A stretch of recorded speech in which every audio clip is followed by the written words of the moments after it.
오늘의 큐티 말씀은 욥기 22장 1절부터 30절입니다. 제목 하나님께 굴복하고 화해하라고 주장하는 엘리바스. 먼저 앞뒤 문맥을 살펴보겠습니다. 나아마 사람 소발이 욥에게 자신의 불편한 심경을 표현하고 있습니다. 소발은 욥을 악인에 빗대어 악인의 형통은 잠시뿐이며 결국 망한다고 말합니다. 이에 대해 욥은 친구들이 위로하기 위해 왔으나 도리어 상처만 주었던 친구들을 향하여 자신의 말에 경청할 것을 당부하고 있습니다.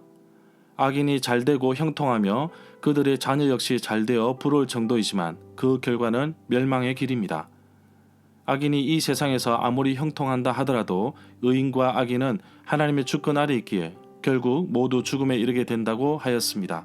욥은 계속해서 자신을 설득시키려는 친구들에게 거짓말을 멈추라고 합니다. 친구들이 말한 인과응보의 법칙에 벗어나기에 친구들의 주장이 하나같이 헛되다고 말합니다. 이에 대만 사람 엘리바스가 등장하여 변론을 이어갑니다. 엘리바스는 욥의 죄를 추궁합니다.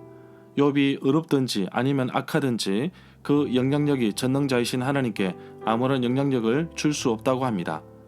엘리바스의 주장은 하나님은 완전하시기 때문에 어떠한 도움도 필요치 않으니 하나님이 욥에게 신경을 쓰지 않을 것이라고 말합니다. 그러면서 욥에게 하나님께 굴복하고 화해하라고 말하고 있습니다.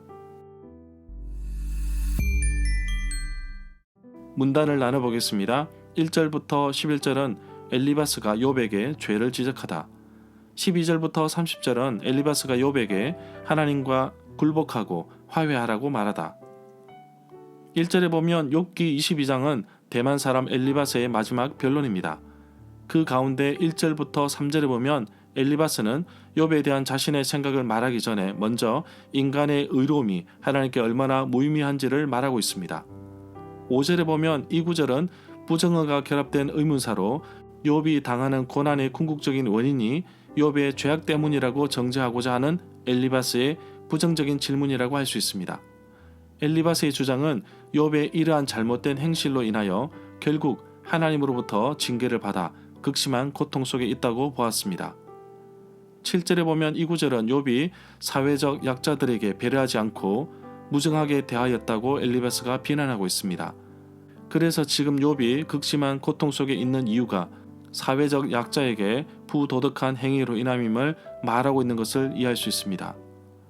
9절에 보면 이 구절에 과부, 고아라는 표현이 나오는데 과부와 고아는 안정적인 생계수단을 가지고 있지 않으므로 가난하게 지내는 경우가 흔하였습니다.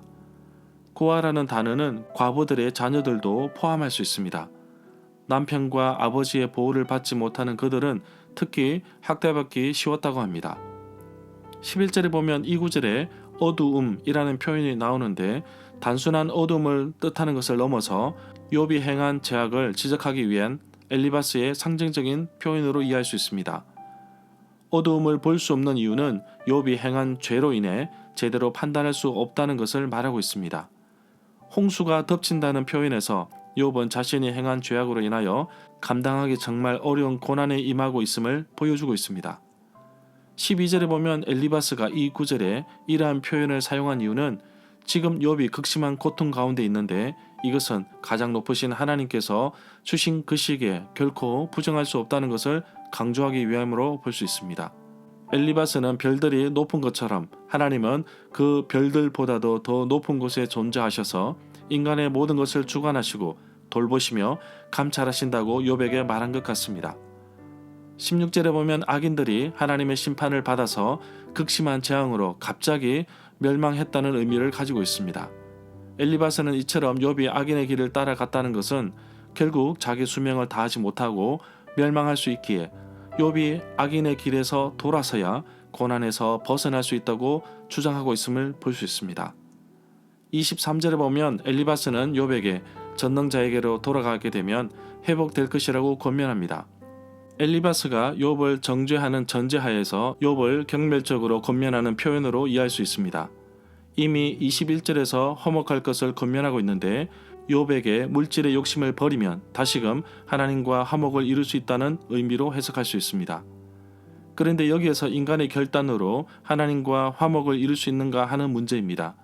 고린도서 5장 18절부터 21절에서 사도 바울은 인간이 하나님과 화목할 수 있는 유일한 길은 오직 예수 그리스도를 통해서라고 말하고 있습니다.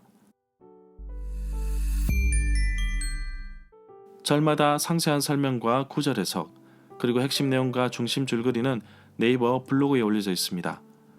내게 주시는 교훈입니다. 제일 연장자인 엘리바스가 등장해서 하나님은 완전하시니 욥은 자신의 죄를 인정하고 하나님께 굴복하여 화해하라고 말합니다. 그러면서 욥이 의롭든지 아니면 악하든지 전능자 하나님께 아무런 영향력이 없고 하나님도 신경 쓰지 않을 것이라고 말합니다. 그러나 엘리바스의 주장과 달리 우리 하나님은 하나님의 자녀인 우리를 눈동자같이 지켜보고 계시며 우리의 기도에 귀를 기울여 주십니다. 내가 힘들 때에 함께 하시며 내가 기쁘고 즐거울 때도 함께 하십니다. 오늘도 나와 함께 하시기 위해 찾아오신 하나님과 기쁨으로 동행하는 하루가 되기를 간절히 소망합니다. 엘리바스가 욥을 죄인으로 몰아세우면서 하나님이 욥에게 관심이 없다고 말합니다. 그렇기 때문에 하나님과 화목하라고 말합니다. 비록 죄인이지만 죄를 회개하고 하나님께 나아가면 하나님은 반갑게 맞아주십니다. 나보다 나를 더 잘하시는 하나님께서 언제나 나에게 많은 관심을 가지고 계십니다. 욥이 잘못해서 화해해야 하는 것이 아니라 우리에게 화목해 하시는 직분을 주셨기에 하나님과의 관계, 사람들과의 관계 속에서도 화해를 이어가기를 소망합니다. 오늘도 나의 기도에 응답하시며 나에게 많은 관심을 가지고 지켜보고 계시는 하나님께 한 걸음 더 나아가는 하루가 되기를 간절히 소망합니다.